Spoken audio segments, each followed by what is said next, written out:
Le Hartmannswiller Kopf, donc les nécropoles nationales françaises du Wettstein aussi, Moche ou encore le linge des sites de mémoire de la Grande Guerre, classés au patrimoine mondial. Confirmation hier par l'UNESCO. Bonsoir Adrien Beaujean. Bonsoir Arthur. Tout s'est joué à Riyad, c'est ça, en Arabie Saoudite hier. Oui, tout à fait Arthur. Le comité du patrimoine mondial s'y est réuni pour annoncer l'inscription de 139 sites funéraires et mémoriels belges et français de la Première Guerre mondiale, parmi lesquels donc 11 monuments sur 10 sites alsaciens, dans le Haut-Rhin notamment. Le linge, tu l'as dit, la tête des faux, le monument national du Hartmannswiller Kopf, bien évidemment, mais aussi le cimetière roumain de Soulsmatt, le cimetière germanien de Stosswir, le cimetière allemand de Mongut à Sainte-Marie-aux-Mines, le cimetière français de Moche, et dans le Bas-Rhin aussi, l'ensemble des stèles et d'anciennes tombes individuelles du Petit Donon. Alors, la Grande Guerre, les célébrations du centenaire, c'était il y a presque 10 ans. Pourquoi ce classement intervient maintenant ? Eh bien justement, la demande pour que ces sites soient classés n'est pas toute jeune, elle date de 2011. Jusqu'ici, l'UNESCO l'a refusé sur la base d'un moratoire pour s'assurer que l'histoire derrière ces sites ne pouvait pas être instrumentalisée à des fins nationalistes. Un moratoire qui a donc été levé en janvier dernier, Arthur. Alors, être classé au patrimoine de l'UNESCO, c'est chic, on va dire. Qu'est-ce que ça change ? Est-ce que ça présente d'indéniables avantages ? Il y en a. Alors, il faut savoir que les sites ne reçoivent pas d'argent directement de l'UNESCO, mais il peut y avoir des retombées touristiques et elles peuvent grimper en flèche avec une exposition mondiale une fois classée. Évidemment, en patrimoine mondial, on a une exposition mondiale à l'ossuaire du Douaumont dans la Meuse, classé lui aussi hier au même titre que les sites alsaciens. On s'attend à une hausse de fréquentation dans les prochains mois et les prochaines années de 30%. Et puis surtout, tout ce processus permet d'entretenir la mémoire et de faire de ces lieux d'histoire des lieux de rencontre entre cultures. Pour le ministère de la Culture, justement, cela permet de répondre à l'inhumanité de la guerre par la reconnaissance de l'identité individuelle des soldats. C'est le seul champ de bataille en altitude de la Première Guerre mondiale, le Hartmannswiller Kopf, entre les Vosges et l'Alsace. Aujourd'hui, lieu de mémoire, 60 élèves de CM1, CM2 sont venus se confronter à l'histoire, leur histoire. 152e régiment, mort pour la France. Roland Barthélemy. En mettant des noms sur les 1640 soldats français enterrés ici. Ça fait un peu bizarre de voir autant de tombes. C'est qu'il y en a beaucoup qui se sont battus pour nous et il faut vraiment bien les retenir. Pour les guider, Gilbert Wagner, deux de ses ancêtres se sont battus ici. L'un côté français, l'autre côté allemand. On appelle ça aussi une nécropole. Il est là aujourd'hui pour transmettre leur histoire. Chaque soldat avait une plaquette matricule, soit au poignet, les Français, mais aussi autour du cou. Ceux qui n'ont pas été identifiés reposent dans cette crypte. Il serait près de 12 000 soldats inconnus, français et allemands, dans cet ossuaire. Mais symboliquement, les armes sont posées. C'est la paix. C'est la paix éternelle pour ces soldats qui reposent là en dessous.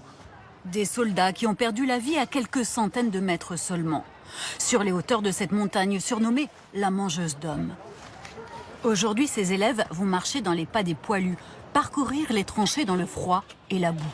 C'est super grand et je trouve ça vraiment incroyable que ça existe encore après tant d'années. Ça devait être horrible de faire la guerre alors que tu avais à peine 19 ans ou 20. C'est important de voir tous ces morts et d'essayer de comprendre leur histoire. Une identification nécessaire pour transmettre la mémoire de cette génération sacrifiée. Il y a toujours quelque chose qui reste.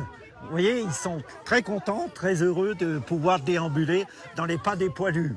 On est là pour leur expliquer au mieux et pour que ça ne tombe pas dans l'oubli. 25 000 soldats français et allemands ont perdu la vie sur cet éperon montagneux. Libérés de l'armée allemande, 4 jours après l'armistice, le 15 novembre 1918. Une dizaine de cimetières et de sites de mémoire de la guerre de 14-18 viennent donc d'être inscrits au patrimoine mondial de l'UNESCO. Parmi eux, le mémorial du linge à Orbey, un des lieux marquants de la bataille des Hauts-de-Vosges en 1915. Le site accueille environ 45 000 visiteurs chaque année, dont 5 000 enfants et des scolaires.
Personne ne connaîtra jamais son nom.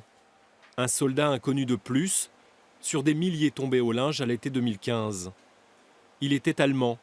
Les boutons de vêtements et de tentes retrouvés avec les ossements en attestent. Un soldat tué de toute évidence, d'une seule balle, durant les combats. Il a pris une balle ici, il a un petit trou ici, et a priori, elle est sortie ici où il a un gros trou. On n'a pas trouvé la plaque d'immatriculation que porte chaque soldat, donc on ne sait pas qui il est. Il a probablement été ramassé par ses collègues, ramené vers l'arrière, on lui a enlevé ses équipements, on l'a mis dans une toile de tente et on l'a inhumé à l'arrière. Un squelette plutôt bien conservé après plus de 100 ans passés sous terre. En 1915, beaucoup de corps ont été déchiquetés par les obus et les combats au linge ont fait près de 17 000 morts. Mais retrouver encore un soldat un siècle après reste rare en Alsace. Les os ont été découverts partiellement par un promeneur, puis mis au jour à la faveur des intempéries du mois de juin. Il y a eu les pluies et puis de la grêle, et puis il y a eu des ravinements. Et un jour, on est repassé là en bas, et on a vu qu'il n'y avait pas qu'un os, mais qu'il y avait d'autres autour. Alors on s'est dit, tiens, on va regarder.